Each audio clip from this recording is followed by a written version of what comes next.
Hey guys, it's Venom coming at you with another video. Today we're going to be talking about a 2-bar Arcanist build for the Gold Road update. Let's take a look at our character sheet. We got over 31,000 max magicka with a 53 crit. Penetration's over 9,000.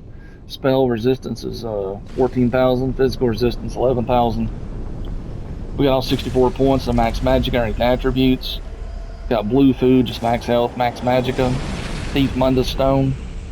Let's take a look at what our buff stats look like.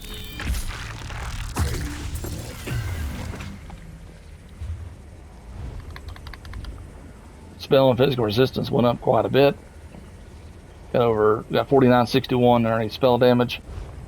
Let's take a look at our gear sets. The first set is Deadly. This is Precise Straight, Lightning Staff, Poison Damage Glyph. 2-piece gives 129 weapon and spell damage. 3-piece 657 critical chance. 4-piece 129 weapon and spell damage. The 5-piece increase the damage of your damage over time and channeled attacks by 15%. Back bar, I have the Perfected Maelstrom Lightning Staff. You can run a Flame Staff if you prefer to do that. I like to get the off balance with my Lightning Staff.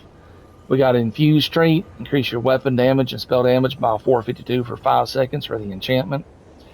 The Maelstrom Perfected Staff gives 1190 offensive penetration and increases the damage of the Wall of Elements by 1250.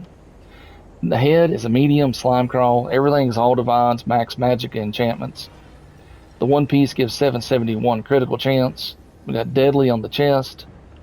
The other set is Perfected Boss Size Mania. The 2-piece gives 129 weapon and spell damage. 3-piece Minor Slayer at all times, increasing the damage done to dungeon, trial, and arena monsters by 5%. The 4-piece gives 657 critical chance. 5-piece 129 weapon and spell damage, and increase the damage done to non-player enemies by up to 12% based on your missing magicka. We have Boss Eye on the waist, the hands, we got Deadly on the legs, and Boss Eye back on the feet. The mythic is a Velothi Mage Amulet. I got everything bloodthirsty with weapon and spell damage glyphs for all the jewelry pieces. It's going to increase your weapon and spell damage against enemies under 90% by up to 350. The Mage adds 1650 offensive penetration and also increase the damage done to monsters by 15%. You gain minor force at all times, increasing your critical damage done by 10%, and reduce your light and heavy attack damage by 99%. Got Boss Eye for another ring and Deadly for another ring. Let's take a look at our skills. This is set up for in-game content. This isn't necessarily like for a parsing build. If you're looking for a parsing build, then you would want to switch Deadly for all of your body pieces, Boss Eye for your rings and jewelry, to lower your penetration as low as you can, because you're going to get that from the 21 mil. Or if you're in a trial setting and the team is providing penetration buffs, then again you would want to flip your sets around to where medium is all on your body and the light armor set would be for your weapons and jewelry. Okay, but again, these skills that I'm showing you here is what I like to run in game. If you're looking to parse and get higher numbers, you would want to swap some of these out, some of your spammables and other stuff, because that's what people do. They try to get the highest possible parsing score. But in game, when you're looking for survivability, sustainability, and DPS, then these are the skills that I like to run. If you're missing one of those elements, you got a hole in your build, you're going to be dead. So the first skill is your Ward. This is the Chakrams of Destiny. This is going to surround you and your teammates with disc. It's up to 4 allies, granting a shield that absorbs 9,211 damage for 6 seconds. Recasting it again grants a new shield that is 30% stronger. This also will generate a Crux. This is your Beam, the Pragmatic Fate Carver. This is your major source of your damage. Harness pure knowledge into a beam of energy that scars the world in front of you. It's an understatement. Channel the beam up to 4 seconds, dealing 4317 magic damage every 3.3 seconds. While channeling, you also gain a damage shield that absorbs 12,144 damage and grants interrupt immunity. Casting Pragmatic Fate Carver consumes all of your Crux and increases the damage done by 33% and decreases the cost 16% per Crux spent. This is the spammable that I sometimes like to run. I will sometimes swap it out for Cephaloc's Flail.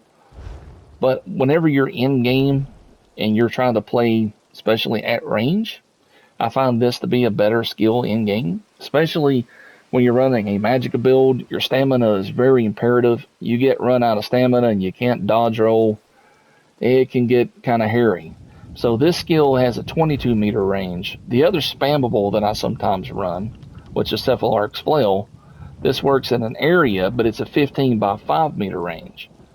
So with this skill, you can sit back further and get your crux built up and then over to your beam. So I find it a little bit better in game to run the escalating rune blades. So you craft a series of apocryphal runes before launching them at a foe, dealing over 2,000, 3,000, and 4,000 magic damage and generating a crux. The last rune explodes, dealing damage to all enemies within 8 meters of the target. The ability deals 3% increased damage for each active crux when cast. Camouflage Hunters underneath the Fighters Guild skill line. Invoke your expertise in anatomy, the enemy behavior, to detect stealth and invisible enemies around you. Big whoop. Exposed enemies cannot return to stealth. That's more of a PvP thing. But the main thing you want to run this for is to gain major savagery and prophecy, increasing your weapon and spell critical rating by 2,629. You also gain minor berserk for 5 seconds after dealing critical damage from an enemy's flank. Evolved Rune Men is your heal, and to also maybe help heal a teammate if they need it. So this is going to craft a series of adaptable apocryphal runes, then propel them at yourself or an ally in front of you. The runes heal for 4,266 health 3 times, and an additional 4,797 health over 6 seconds, and it also generates a crux. Front bar ult is the Tide King's Gaze. Tear open the fabric of the Erebus and summon a sign of Hermaeus Mora, this being cast forth a beam that rends asunder reality for 8 seconds that deals 5,796 magic damage to enemies within 5 meters every 0.5 seconds. The sign's beam automatically follows the initial target and hunts for a new one within 8 meters if it is slain. On your back bar, we have Inspired Scholarship. Etch a series of runes onto your weapon that pulse with power once every 3 seconds. Each pulse enhances your class abilities, and striking an enemy with one deals an additional 3,828 magic damage and generates crux if you have none. Blockaded Storms is from the Destruction Staff skill line. You slam down your staff to create a storm barrier in front of you, dealing 1,151 shock damage to enemies in the target area every 1 second, and setting concussed enemies off balance for 7 seconds. Forge a Defiant, runic armor around you, granting major resolve for 30 seconds, increasing your armor by 5,948. Again, this isn't going to help you when you're trying to parse, but for in-game content, this is going to keep your guy alive. So again, this is for an in-game build. If you're trying to parse, swap these out, swap out your skills, put on more stuff that's going to, to do more. But all I'm trying to give you is a build that you can actually go out and play in without worrying about being a glass cannon. While the armor persists, taking damage applies minor breach, reducing the armor of your attacker by 2,974 for 6 seconds. Blows against your armor also generate crux, up to once every 5 seconds. Fulminating Rune, you summon an explosive rune under the enemy that etches foes nearby with scrawled glyphs, dealing 20,031 magic damage over 20 seconds. The rune lingers on the initial target for 6 seconds before detonating, dealing 6,206 frost damage to enemies within 7 meters. Rune detonation cannot be primed with Fulminating Rune again for 6 seconds. Up to 3 allies near the initial target can activate the Rune Break synergy, dealing 11,632 frost damage to enemies within 7 meters. Reconstructive Domain is a way to get a heal over time for you and your group, and it's also going to give you guys a buff.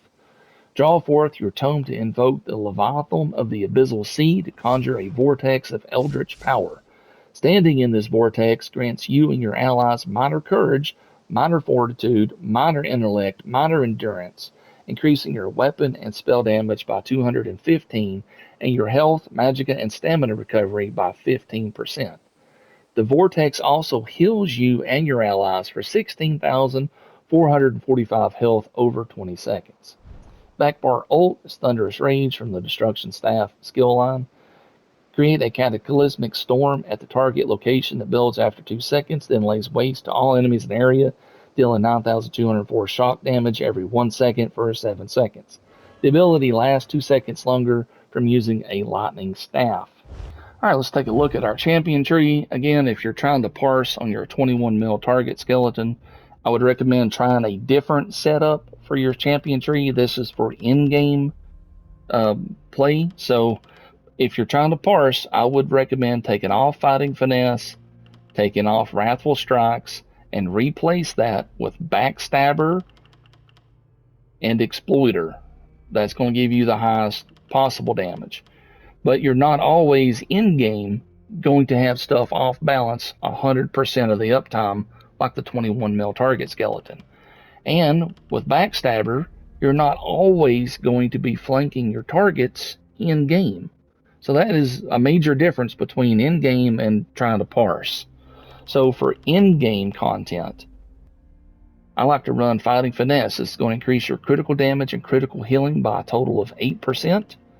Biting R is going to increase your damage done with area of effects by a total of 6%. Thaumaturge is going to increase your damage done with damage over time effects by a total of 6%. And Wrathful Strikes gives you 205 weapon spell damage. Take a look at our red tree. We have Strategic Reserve. This is going to give you 30 health recovery for every 10 ultimate you have. Softening Spells. It's going to restore 300 magicka per stage whenever you kill an enemy, up to a total of 1,500. Fortified is going to give you 1,731 armor. Balanced Vitality is 1,400 health. And for the green tree, whatever you like, I have Treasure Hunter, Rationer, Meticulous Disassembly, and Steed's Blessing. Let's take a look at some of our other skills that you may want to swap out depending on what you're doing in game, or if you're trying to parse. Cephalarch's Flail is a very good skill to run for your spammable. This is going to infuse your arm with Abyssal Magic to form tentacles that lash out at your foe, dealing 8,659 physical damage and generating a crux. Enemies are immobilized for 30 seconds and marked with Abyssal Ink for 20 seconds. If the enemy is hit, you heal for 3,677 health once per cast. You also deal 5% increased damage to enemies drenched in Abyssal Ink. This is a very good spammable to run. Just keep in mind, though, that you could run into a position to where you get low on stamina spamming this constantly. So you kind of have to make a decision if you want to run more stamina or magicka. This particular build that we have is a magicka setup. It's made for playing at range, being defensive, being able to throw yourself a heal if you need it, or a teammate. Let's take a look at some of these other skills. Rune of the Colorless Pool is also nice to add if you're in a large group. This is going to etch the amorphous rune onto the enemy's mind, paralyzing them in fear after 1 second delay and stunning them for 4 seconds. The Undimensional Phenomenon applies minor vulnerability and minor brittle for 20 seconds, increasing the damage taken 5% and their critical damage taken by 10%. If used against a monster, the paralysis lasts for 8 seconds. So this is also a very good skill if you wanted to put on, if you wanted to replace one of your other skills to add into the group. It will add some more damage. Sometimes if you're playing in a group, someone else may already have this skill on. If you're running with a tank, a lot of times a tank will run this, so you don't have to run it. So really only one person needs to have this on the main target. That's why I'm set up the way that I am.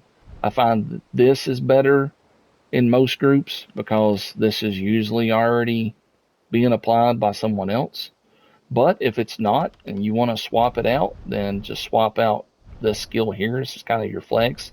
Or if you don't need the defense, then you can always put it on in this place. The Inspired Scholarship is something that you need to have on your guy. Reconstructive Domain is something you really need to have. You need to have your staff. So really your flex would be the Fulminating Rune. On your front bar, if you don't want the ward for you and your teammates, this is another thing you could swap out. Depends on however you want to run it. Just make sure also that you get all your passes for your class skill lines. For your Destruction Staff passives, you want to grab all of these. Your light armor, your medium armor, which Try to grab your passives. I've got passives underneath the Fighter's Guild as well because I have a skill on. This is Slayer and Banish the Wicked. Slayer is going to give increased weapon and spell damage by a total of 3%. Banish the Wicked is going to give you 3 ultimate whenever you kill an enemy. Make sure you grab your passes for your Undaunted if you have these leveled up. Try to get these. I am a high elf on this class. Whatever race you are, just make sure that you grab your passes for it. Alright, if you guys need more Magicka recovery, you can swap out your food for Clockwork Citrus Fillet or Potent Witch Mother's Brew.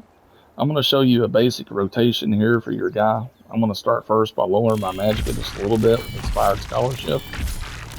I'm going to hit him with Reconstructed Domain on the ground above. I'm going to throw Fulminating Rune, Wall of Elements, Front Bar, Light Attack, 2 times with my Spammable, and then straight into the Fate Card. Alright guys, and that's it for this build. If y'all enjoyed the video, please like, follow, and subscribe, and I'll try to get back to y'all with another one. Have a good one.